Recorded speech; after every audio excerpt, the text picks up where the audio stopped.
भतीजे, मैं आ गई तुझे राखी बांधने। वो तो मुझे भी दिख रहा है कि आप आ गई हैं राखी बांधने, और अब आ ही गई हैं तो अंदर चलिए, आइए।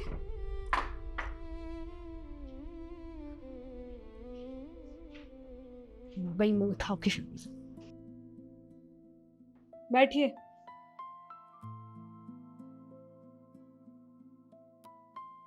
कृष्ण कहाँ है बहू? दिखाई नहीं दे रहा।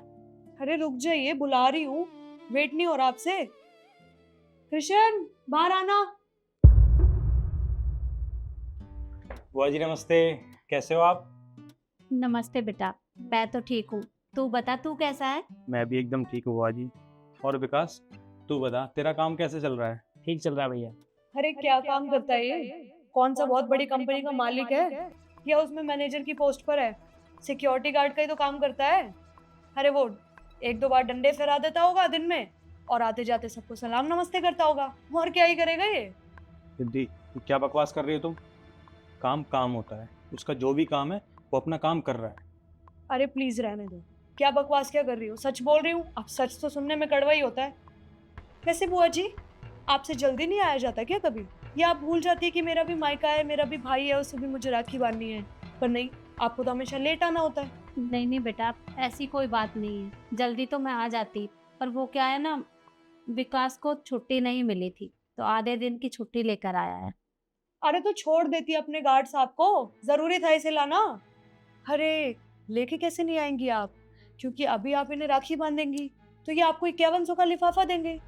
अब अगर विकास नहीं आता तो उसका लिफाफा आपको नहीं मिलता ना, इसीलिए तो आती है आप यहाँ पे लिफाफे लेने, क्योंकि उससे तो आपके पूरे महीने का राशन आ जाएगा घर में, है ना? सिद्धि बस करो, ये क्या बकवास कर रही हो तुम? इस तरीके से बात कर रहे हो तुम बुआ जी से? और हाँ, मैं तुम्हें एक बात बता देता हूँ, बुआ जी यहाँ सिर्फ पैसों के लिए नहीं आती, वो मुझे अपना मानती हैं, अपना समझती हैं, इसलिए वो मुझे यहाँ राखी बांधने आती हैं। और तुम किस तरीके की बकवास करे जा रही हो उनके साथ? क्या बकवास कर रही हूँ? सच ही बोल रही हूँ, और सच सुनने में कड़वा ही होता है। और तुम्हें पता है ना, मुझे भी अपने मायके जाना है अपने भाई को राखी बांधने, ये हमेशा लेट आ जाती है यहाँ पे। तुमने सही कहा, सच कड़वा ही होता है। और एक सच जिसके बारे में तुम्हें नहीं पता, जब तुम्हें सच का पता चलेगा ना तो तुम्हारे पैरों तले जमीन निकल जाएगी। नहीं नहीं बेटा, कैसी बातें कर रहा है तू? कुछ बोलने की जरूरत नहीं है, कोई बात नहीं। बहू तो नादान है, हो जाती है गलती। बुआ जी, अब मुझे सच इसको बताना पड़ेगा। अगर मैंने इसको सच नहीं बताया ना तो ये हमेशा आपको ऐसे ही जलील करेगी। देख बेटा, जो बात छिपी हुई है उन्हें बाहर लाने का क्या फायदा, रहने दे। बुआ जी, आपकी बात बिल्कुल सही है कि छुपी हुई बातों को बाहर नहीं लाया करते, पर आज अगर मैंने इसे सच नहीं बताया तो ये हमेशा आपके ऊपर ऐसे ही टॉन्ट कसेगी, हमेशा आपको जलील करेगी। इसलिए इसे सच बताना बहुत जरूरी है। अरे क्या पहेलियां बुझा रहे हो? सच बताओ ना। अगर तुम्हें सच सुनना ही है ना तो आज मैं तुम्हें सच बताता हूँ। तुम्हें याद है, आज से 2 साल पहले तुम्हारे पापा को 50 लाख रुपए की जरूरत थी, और जितने तुम्हारे सगे संबंधी यारे प्यारे हैं, किसी ने तुम्हारे पापा की मदद नहीं करी, सिर्फ मैंने तुम्हारे पापा की मदद करी थी। और तुम्हें पता है वो पैसे कहाँ से आए थे?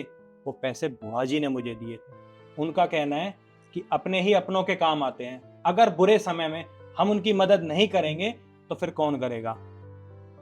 और पता है, इसी चक्कर में बुआ जी ने अपनी जमीन तक बेच दी, और तुम्हारे पापा ने और तुम्हारे परिवार वालों ने आज तक वो पैसे वापस नहीं करे हैं। और इस बात का जिक्र आज तक मैंने तुम्हारे सामने कभी नहीं किया, क्योंकि बुआ जी ने मुझे मना किया था। पर तुम्हें बताना तो चाहिए था ना मुझे। मैं तुम्हें बताना तो चाहता था, पर सिर्फ बुआ जी ने मुझे रोका हुआ था। और तुम क्या कर रही हो बुआ जी के साथ? उन्हें जलील कर रही हो, उनकी इज्जत उतार रही हो तुम। बुआ जी ने तुम्हारे लिए पता कितना कुछ किया है। तुम्हें बुआ जी से माफी मांगनी चाहिए।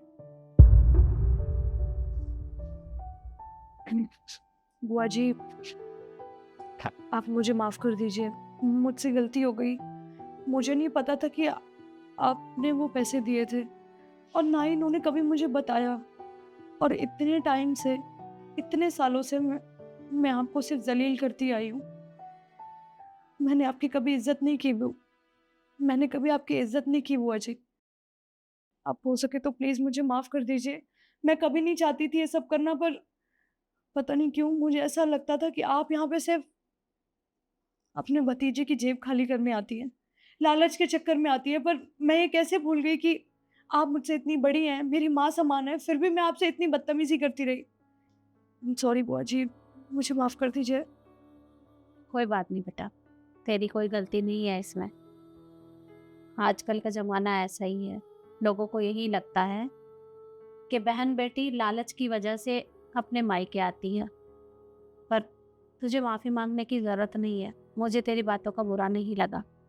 वो तो तुम लोगों से मेरा अपनापन जुड़ा हुआ है, मैं अपने बच्चों की तरह समझती हूँ, इसलिए यहाँ चली आती हूँ।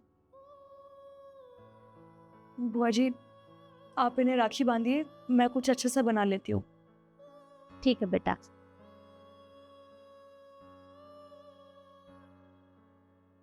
लाइए बुआ जी, पहले तो आप मुझे राखी बांधिए,